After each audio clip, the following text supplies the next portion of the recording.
episode 175 of the CRICKETher Weekly.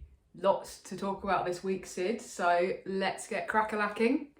First up, Bangladesh v India. Now, I just want to start off this whole conversation by saying congratulations to Bangladesh, because not only did they win their first ODI against India, they also tied the third ODI, which meant that because India had won the second game, the series overall was drawn. So I think Bangladesh deserve congratulations for that. They've got a little bit of a history of beating India and some big times, haven't they? But, I mean, it's definitely an unexpected result, and perhaps a result that we'll come back to later in the podcast. Well, yeah, I mean, we were going to start by talking about this, Sid, because it's blown up a bit this week. Blown up big time. Now, let's just summarise what happened on that final tied game. And I've got to say, I still don't really understand why there wasn't a super over, given that the ICC regs now stipulate that all tied ODIs will end in a super over. But anyway, that's slightly by the by for what we were talking about. So it ended in a tie. Now, three things happened in the course of that game. The first was that Harmanpreet Kaur, when she got out, was very cross to be given out and smashed her stumps with the bat before she walked off.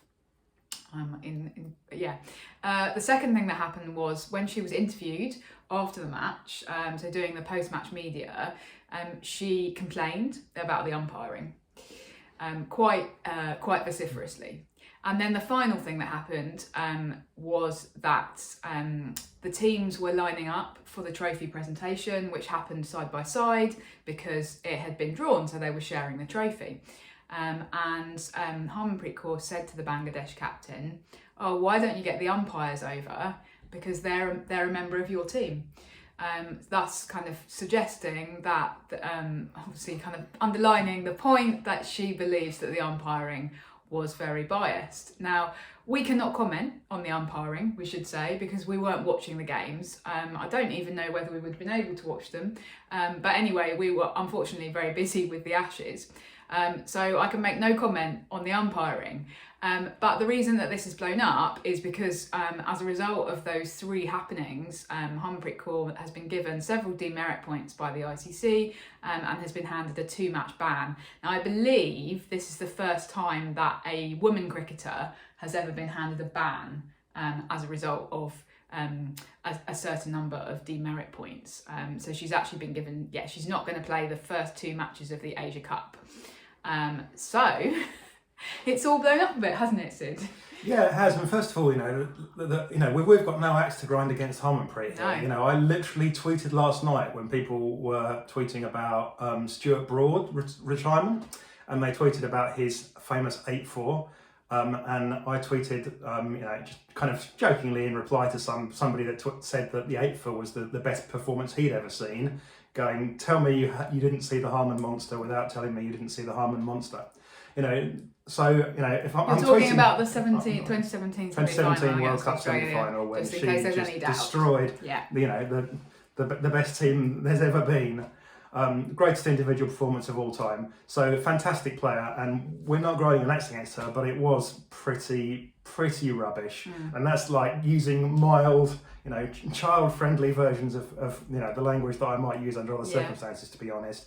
Particularly the thing, the setting out to deliberately humiliate the players from the other team feels like it was not acceptable. Yeah, I mean, I think my perspective on it is that the smashing the bat thing is totally kind of understandable, because we all see red sometimes. I certainly do. Do you, Raf?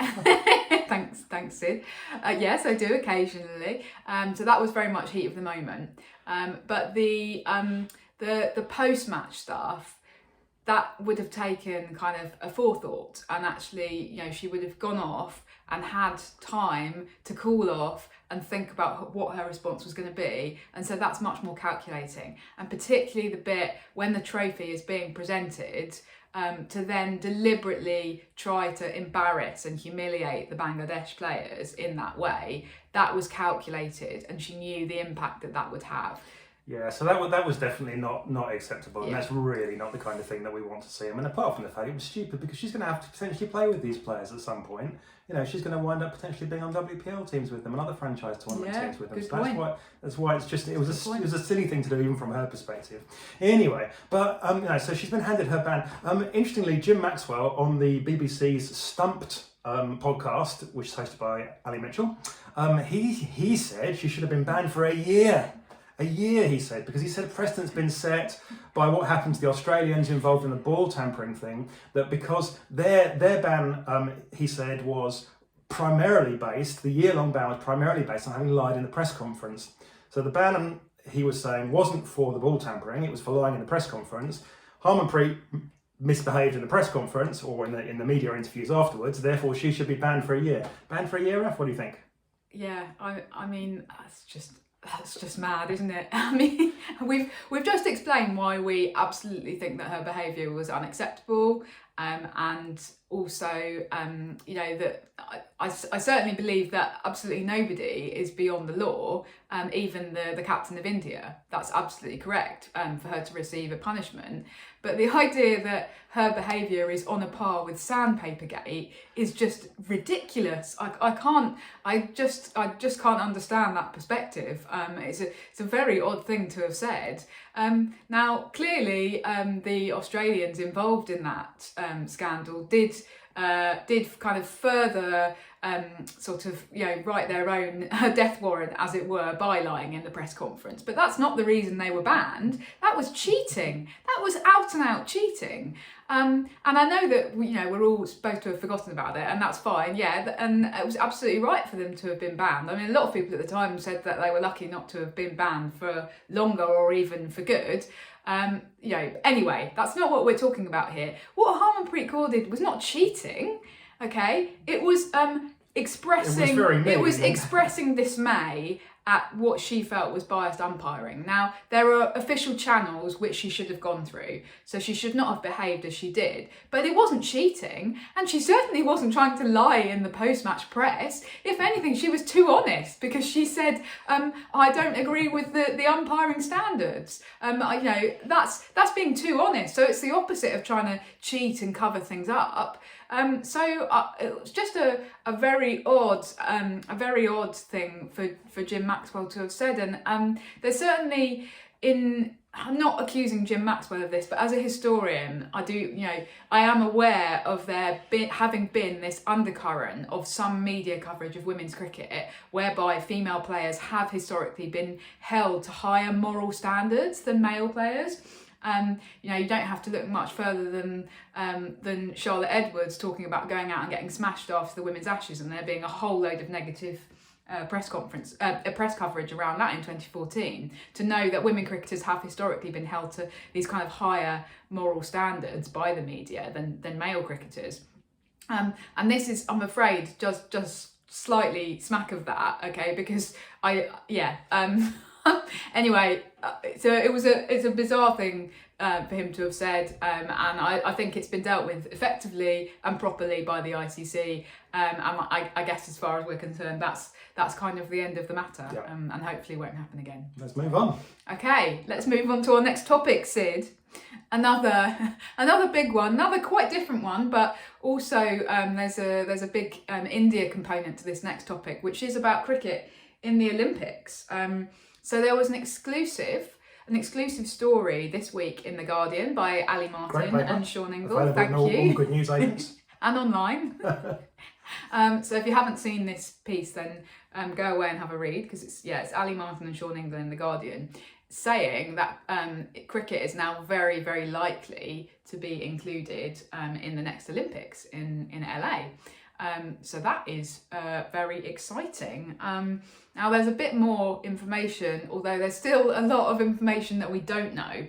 But one of the things that the piece says is that it's going to be a 5-team T20 competition, so men's and women's. But hang on, Raf, I thought that one of the points of getting cricket into the Olympics was to widen the appeal of cricket and to have countries, like Brazil and Argentina and all that lot involved, so that their Olympic associations would therefore be forced to contribute to cricket, and So cricket not. shoots itself in the foot again, because it looks like the way that the ICC have kind of squared their inclusion is to say, well, it will be quite a short tournament, and so we're only going to have 5 teams.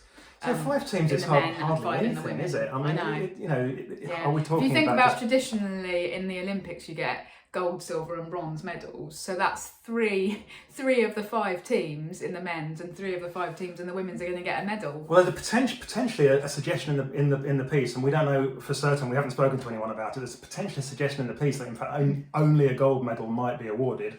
I don't know whether there's any precedent for this or anything, but anyway. But 5 teams really doesn't give you much of a tournament at all. And I think that, in all seriousness, it does actually raise some interesting issues. One of the big drivers for this, we're being told from the article, is because they think they can literally hundreds of millions of dollars more in terms of income from Indian broadcasters if India are in this cricket competition. Yeah. So they're going to have 5 teams, and it's going to be the top 5 teams in the world. But guys, what happens if India aren't one of those top 5 teams? If you're only having 5 teams, and you're going to base it, say, on the T20 rankings, then it's definitely possible that India could slip out of that, that top 5. Yeah. Where do we stand at the moment, Raf? Yeah. Well, I had a quick look at the ICC rankings, because that's how the 5 will be drawn according to this article yesterday. Now, India are in both the men's and the women's top 5, but Australian men are not currently in the top 5 T20 so Australian rankings. Men So might as it not be able stands, to compete. the Australian women team would obviously be competing, the Australian men would not. But it shows how easy it is to fall outside that. Yeah, and the other point, of course, on that is that is it okay to have 5 women's teams over here who are competing and 5 men's teams over here who are competing, and then them not to be the same teams? One of the kind of key things that the IOC has driven is this sort of vision of gender equality. So you have the same women's and men's teams and women's and men's competitors competing. So I don't really quite. It just feels a bit weird. Yeah. And obviously, I mean, it would be totally outrageous and unfair if they said, oh no, it's just going to be the top 5 according to the men's rankings. But it also feels very weird and incongruous if you have 5 separate teams competing in the men's and the women's event somehow. Yeah, it feels a bit strange. How are they going to manage this? I mean, because clearly, if their entire use case is we're going to get hundreds of millions more dollars from the Indian TV market, and then India don't qualify, how are they going to fudge that? Because they're going to be under enormous pressure from the TV companies to fudge it. And I can easily imagine a situation where they wind up going, oh, well, India have qualified for, they're in the top 5 in the women's, therefore they have to be in the men's competition. So we'll have a 6th team in the men's competition who just happen to be India. They'll wangle it. You just are, I'm afraid that we are slightly mistrustful of the ICC's motives, and we suspect that there will end up being some kind of wangling whereby the big 3, i.e. India, Australia and England, somehow manage to compete in both the women's and the men's. I don't know how that will happen, but so it feels like they've sold it to the IOC by saying, don't worry about there being a really long, really complex cricket competition. We'll just fit into the very back end of the Olympics. It'll be very short and sweet.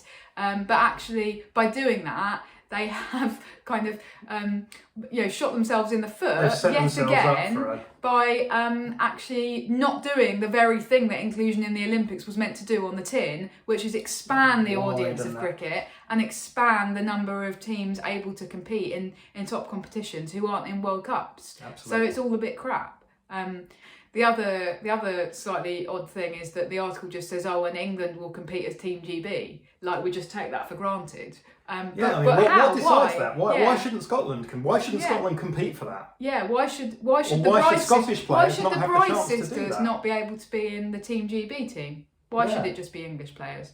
It's a weird one. Lots of unanswered questions in this article, and perhaps the authors do not know the answers yet. I'm not sure that anybody knows the answer, and this is the problem. They've started making decisions without thinking it properly through. Just going, oh yeah, of course, England will represent Team GB, and it's like, well, on what level basis? Of sporting? It's not fair. Yeah, absolutely. Well, we'll have to keep monitoring that and see what happens. Okay, now, Syd, Guess what's starting this week? The 100. The 100. Oh, good guess. Well done. Yeah. It's starting on Tuesday at Trent Bridge. We won't be there live and in person, but we will be at Lord's on Wednesday. So that's all very exciting. Now, there have been some rumours about the 100 though, haven't there, Sid? Yeah, no, this has come with a whole heap of rumours again that have come back to kind of frothing up to the top of the pan, bubbling up like peas in a pot. That this is going to be the last men's 100 and that the men's competition is going to be abolished after this year. And what do you make of those rumours, Raf? Yeah, I mean, we have dealt with these rumours before on this very show, haven't we? We have talked about this, and we've talked about how crap it would be if there was any attempt to abolish the men's but keep the women's, and how the kind of integrity of the competition is based on there being men's and women's teams and men's and women's elements to it, and so my view is that these kind of rumours about the end of the 100 are kind of being sort of egged on and put about by people who are sort of hearing what they want to hear from the ECB top dogs.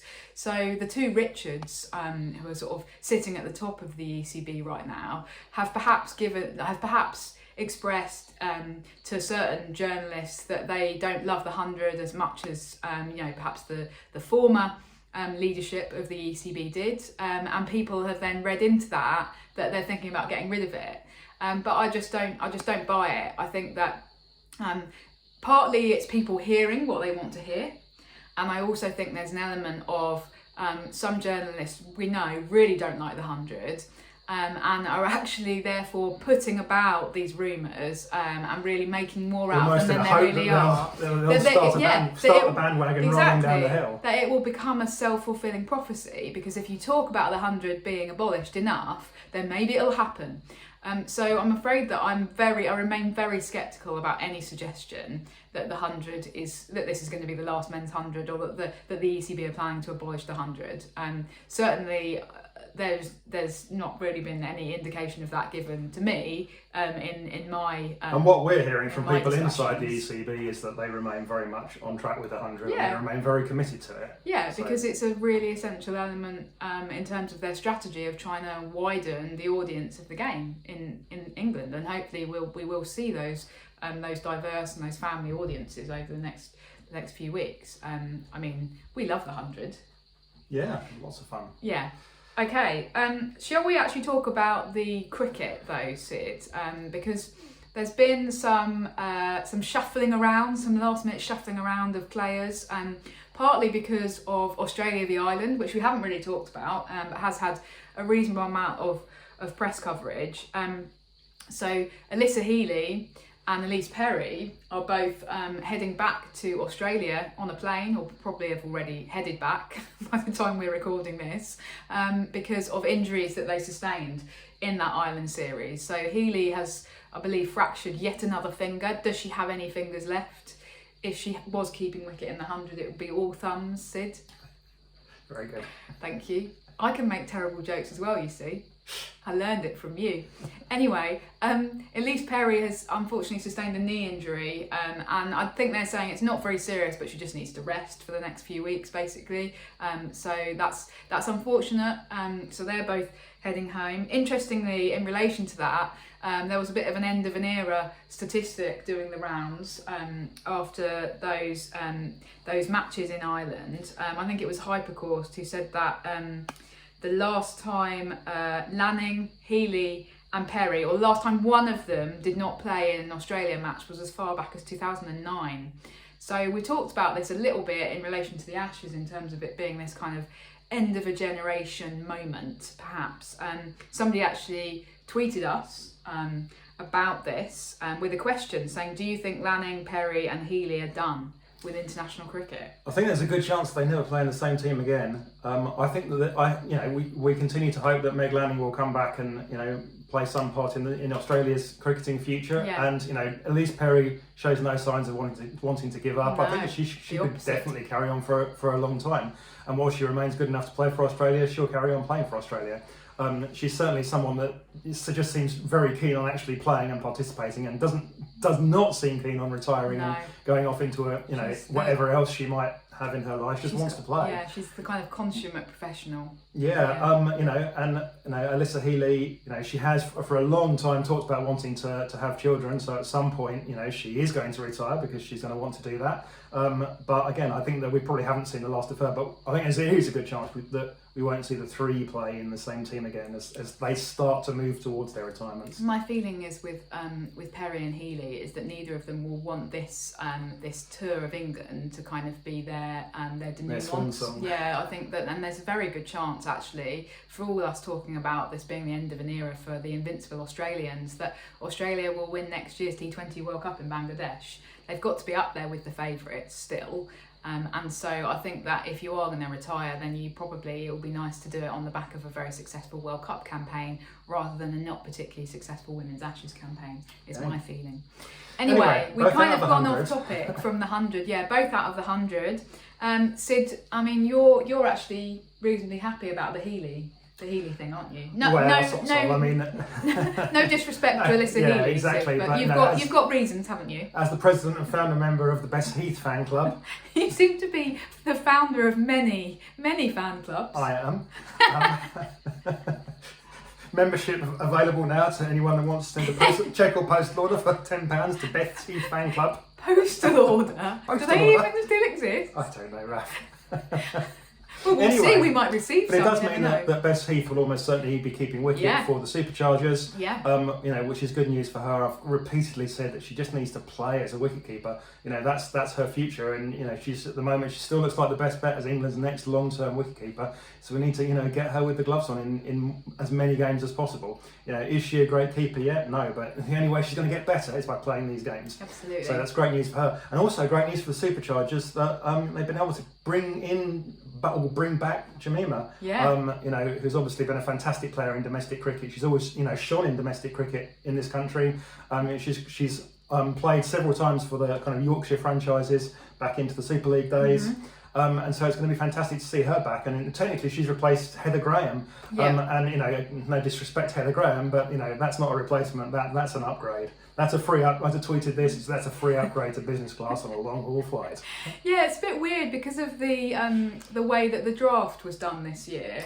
She didn't get picked in that top kind of thing, but because she sort of had to set her own minimum salary banding, didn't she? And it was very, very odd and quite unfortunate, and a bit of an example of our kind of belief that the draft didn't massively work very well. Is that fair? Yeah, I think people will learn lessons about these drafts, and I think that some players, it's the same as the Danny Wyatt thing, right? And Danny Wyatt ended up with a similar problem where she possibly priced herself too highly for the WPL draft.